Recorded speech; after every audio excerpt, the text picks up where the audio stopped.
Kasi mga kosa ha, pag yan inirehab nyo, pag lumabas yan, bawim-bawi yan. Ha? Talagang hinahanap-hanap niya na yung nakakapagpasaya sa kanya noon. Ha? Babalikan niya yun. At kapag nakuha niya yun at matikman niyang muli, talagang, nako, hihigop talaga yan ng pang Guinness World of Record.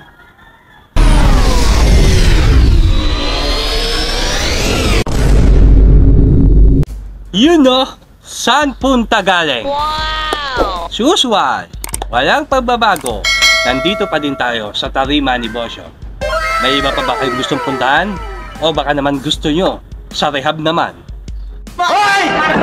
Isang magandang araw po muli mga kakosa. Tumigil na ang pag-ulan. Kaya hindi na tayo nakasilong ngayon. Itong pagsasadula ko ay parang part 2 nung huling ikinuwento ko sa inyo. Yung tungkol dun sa mga lulong na humpak yung muka. Oh my God. Yung mahilig sa mga good items. Yung mga point 1 yung tama. Sarap! Yung pisngi ay parang sausawa ng patis. Lubog na lubog.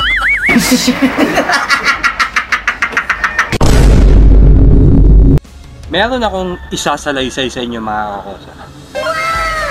Tungkol sa ganyang mga sistema ng mga kaanak nila o anak, pamangkin, apo, yung mga nalulung talaga. Ganito yan mga kakosa, sa sobrang perwisyo mo na, hindi lang sa komunidad nyo, maging sa pamilya nyo, ay makakaisip sila ng solusyon upang matapos at wakasan na yung ganyang bisyo mo, kosa. Oh my God! Ano kaya yung maiisip nila, no? Alam ko na. Dadalhin ka nila sa kung saan pwede kang makapagpahinga. Shh! Sabi mo, tulog na ako. Maiisip nila na dalhin ka sa rehab. Oh my God! Para magamot ka at makapagpahinga. Para sa kabutihan mo daw, sabi ng pamilya mo. Pwede na! Pwede! So, eto na nga. Dumating na yung hindi mo inaasahan. Oh no! May nagpuntang alagad ng batas, kasama ang kawani ng barangay, para daling ka. Napaka-espesyal mo naman, kosa. Talaga naman yung mga bodyguard mo, dekalidad. Ang galing! Ang galing! Dadalhin ka daw sa rehab. Oh my God! Nang malaman mo, rehab?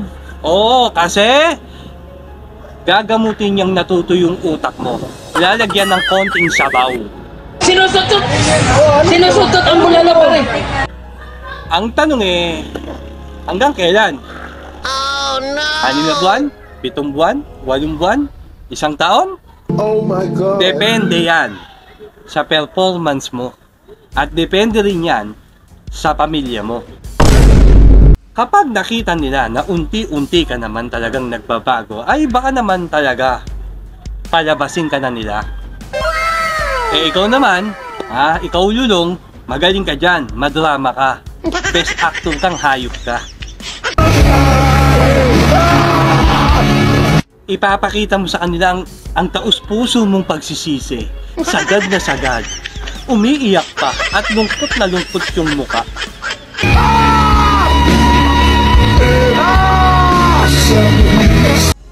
Ikaw ang kahinaan ng pamilya mo.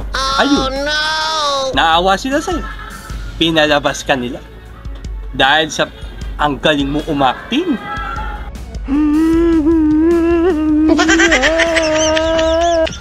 At ayun na nga, tagumpay! Wow! Nakalabas ka na sa rehab.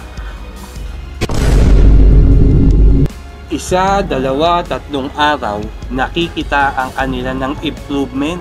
Hindi ka nalabas ng pamamahay niyo. Good! Best actor talaga!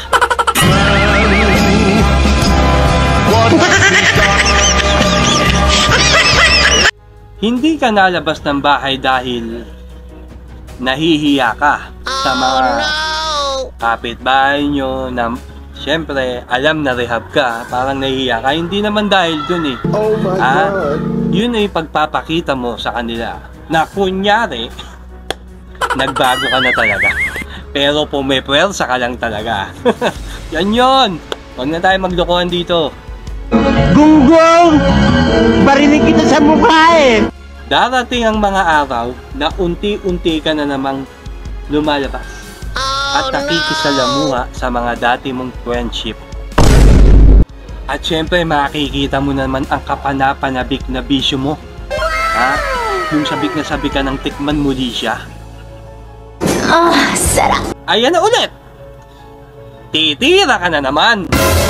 Hanggang sa lumala na naman yung bisyo mo. Oh no. Ayan na naman tayo! Mauulit na naman ang mga eksena sa pamamahay nyo. Oh Nawala my na naman God. yung ganito, nawala na naman yung ganyan. Yung pamilya mo may mga naririnig na namang negatibo tungkol sa'yo. May reklamo na naman sa barangay ang pangalan mo. Again and again! Ang angas mo ah! So, yung ine-expect nila na napagaling ka, yung inaasahan nila na magiging maayos yung magiging buhay mo dahil nirehab ka nila, nasa na yon? Akala mo lang wala! Pero meron! Ipinarehab nyo, di ba? Anyari? Nagamot, nakapagpahinga, nawala yung residue sa katawan. Pero lumilipas yung panahon parang hindi na naging effective sa kanya ang pagkarehab niya. Kasi nga, bumalik siya sa sistemang ginagalawan niya noon sa laya. Oh no. Paano kaya yun? At ang mas masakit pa doon, mas parang lumala pa. Yan yung mga kwentong nasasaksihan natin sa laya, mga kakosa. Yung inaakala nating makakapagpabago sa kanya, hindi pala. Oh my God. Kasi kosa, real talk, no offense man sa kung sino man o kung ano man. Kasi sa rehab, pagpapahingayin ka lang dyan. Oh no. Bibigyan ka ng gamot. Masarap pa rin ang kakainin mo. Masarap ang tutulugan mo. Kasi nga binabayaran nyo. Wow. Hindi ganun kahirap ang dadanasin nila doon sa rehab. Kasi nga may bayad. Halos lahat yan VIP. Oh my God. Bagamat nakakulong nga sila. Yes. Pero hindi yung katulad ng pagkakakulong niya sa Bilibid. Oh no. Magkaiba ang disiplinang pinapairal doon, mga kakosa. Iba ang rehab, iba ang totoong Bilibid. Hindi nga! Try niyong dalhin sa tarima ni Bosu yan. Malamang, isumpa niya kung bakit siya nandun. Ang angas mo ah! Ang problema kasi, mga kakosa, masyado niyo bine-baby yung kaanak niyo. Hayaan niyo siyang mahirapan, huwag niyong i-VIP. Pag yan nakulong sa Bilibid, hayaan niyo. Huwag niyong bigyan ng pera yan. Pagdusahan niya lahat ng katarantaduang ginawa at kaperwisyuhan niya sa inyo. Tiisin niyo. Yan, pinaka-importante, wag niyong bibigyan ng pera, baka makabili pa yan doon. Meron din doon. Ang galing! Ang galing! Pero, mga kosa, hindi naman basta-basta makakabili doon. Oh my Yung God. presyuhan doon, triple sa presyuhan sa laya. Pero kung usapan disiplina at pagsisisi, matik kosa, sa Bilibid niya mararamdaman yan. Ang maganda na lang gawin nyo is, dalaw-dalawin nyo na lang, at please, wag na wag nyo siyang kaawaan. Kasi weakness nyo yun no? Konting iyak lang ng kaanak nyo, kaaawaan nyo agad. Diyan kayo mahina Minsan hindi na rin maganda yun Parang kinukonsinti mo lang sila na gawin yung mga bagay na mali. Sabi mo, tulog na ako. Hayaan nyo ang panahon ang magpaintindi sa kanya ng paghihirap niya sa loob ng Bilibid. Hayaan nyo siyang magdusa at mahirapan. Oh my God. Siya na din ang makaka-realize ng mga pinaggagawa niya. Mali pala talaga yon. Kasi sa Bilibid mo mararamdaman lahat ng pagsisisi. At diyan mo marirealize lahat ng pagkakamali mo. Totoo yan. Pwede na. Eto ko sa totoo to Hindi rehab o anuman ang makakapagpabago sa sarili mo. Ikaw mismo ang makakatulong magbago sa sarili mo. Oh my God! Wow! Kahit ilang rehab pa yan, kahit pabalik-balik pa yan sa rehab, Kung hindi ka naman interesado sa pagbabago, walang saysay ang pagka-rehab mo. Oh no! Ang iniisip niya ay paglaya niya ay babalik pa rin siya sa ganung sistema. Titira pa rin ang titira yan. Kahit ilang rehab yan. Ha? Paulit-ulit lang na mangyayari, gagastos ka lang. Ha? Dalain nyo kasi. Dalhin nyo sa totoong kulungan. Oh Doon, no! matututo siyang dumisiplina at maintindihan yung pagkakamali niya. Kasi mga kosa ha, pag yan inirehab nyo, pag lumabas yan, bawim-bawi yan. Ha? Talagang hinahanap-hanap niya na Oh my yung God. nakakapagpasaya sa kanya noon. Ha? Babalikan niya yun. At kapag nakuha niya yun at matikman niyang muli, talagang, nako, hihigop talaga yan ng pang Guinness World of Record. Walang hingahan talaga. Ang galing, di ba? Ang galing! Ang galing! Pero mga kosa, ito'y aking pananaw. Totoo naman na ang makakatulong sa atin ay ating sarili. Hindi ang sensya, hindi ang rehab, hindi sa kung ano ang inaakala natin, kundi ating sarili pa rin. Wow! Pero kung sakali na sa bilibid siya mapasok, baka sakali may matutunan siya doon. Ipaparamdam sa kanya ng mga nanunungkulan doon ang totoong paghihirap. Oh my God! At isusumpa niya talaga yun. Real talk.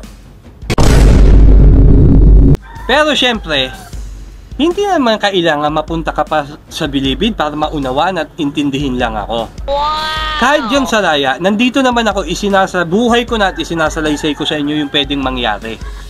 Gawin mo na, iayos mo na ang iyong sarili. Para hindi na maperwisyo yung komunidad nyo o yung kaanak nyo. Tulungan mo sila. Hindi yung pang sarili mo lang. Hindi yung makahigop ka lang. Wala namang magandang patutunguhan yan eh. Pwede, dito sa bilibid. Dito ang tungo mo. Pero ako nga eh, isinasalaysay ko na nga sa inyo na huwag na kayong pumasok ng bilibid. Ang lahat ng pwedeng disiplina na matututunan ninyo sa bilibid ay pwede nyo na rin matutunan yan sa laya. Diba? Isinasadula ako na nga yung paghihirap eh. Hindi nyo na kailangan mabilibid, kosa. Makinig ka naman. Shh! Sabi mo, tulog na ako. Huwag nang matigas ang tayo mo. Alam mo namang hindi na maganda yung ginagawa mo. O talaga namang tuyot na talaga yung utak mo kaya kailangan na ng konting sabaw. Diba? Huwag na. Tama na yan mga kosa. Ha? Walang magandang mangyayari sa'yo dyan. Kapahamakan lang yan. Kung hindi ka siguro sa rehab dinala at dinala ka na lang talaga sa bilibid, baka yung isang pagpasok mo doon, paglabas mo may natutunan ka na. Diba? Ganun yung pagkakaiba ng rehab tsaka bilibid. Take note, ha? Uunahan ko na mga bashers, ha? Hindi naman talaga lahat. Hindi naman talaga lahat nagbabago. Oh Yung my mga galing God! bilibid. Paglabas ay nagbago na. Yung iba nililiteral lang talaga yung pagiging demonyo at hayop. Ang angas mo ah. Nakulong. Paglabas nag-addict ulit. Balik oblo ulit. Oh no! Yan yung hindi ko maintindihan eh. Diba? Naranasan na naman nila yung bilibid. Eh bakit paglaya nila gumawa pa rin sila ng katarantaduhan? Alam kong nahirapan sila sa bilibid pero parang hindi nila iniinda. Diba? Yan yung hindi ko maintindihan at maunawaan. Siguro, iba-iba ang utak ng tao. Ika nga, huwag mong tignan yung sarili mo sa iba. Sige, yun sila eh. Iba ka eh. Kaya napapansin mo sila. Pero, pag nahirapan ka na, di ba, hindi mo nababalikan. Pero bakit sila? Yan yung mga katanungan. Kaya hindi naman lahat. Pero alam kong may natutunan sila. Pero, gunggong lang talaga. Gunggong! Barinig kita sa mukha eh! Kung ayaw nilang magbago o magtanda, wala na tayong magagawa.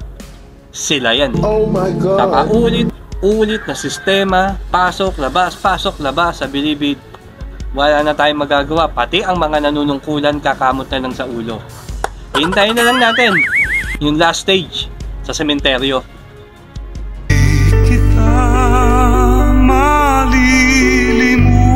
malilimutan. Gets? Kaya paulit-ulit ko pong sinasabi sa inyo na kung sakaling makikita tayo, ang gusto ko sa laya, wag sa bilibid. Kaya naman sa lahat ng naniniwala at sumusuporta kay Bosyo, pagpalain po kayo nawa ng pong may kapal. Peace out!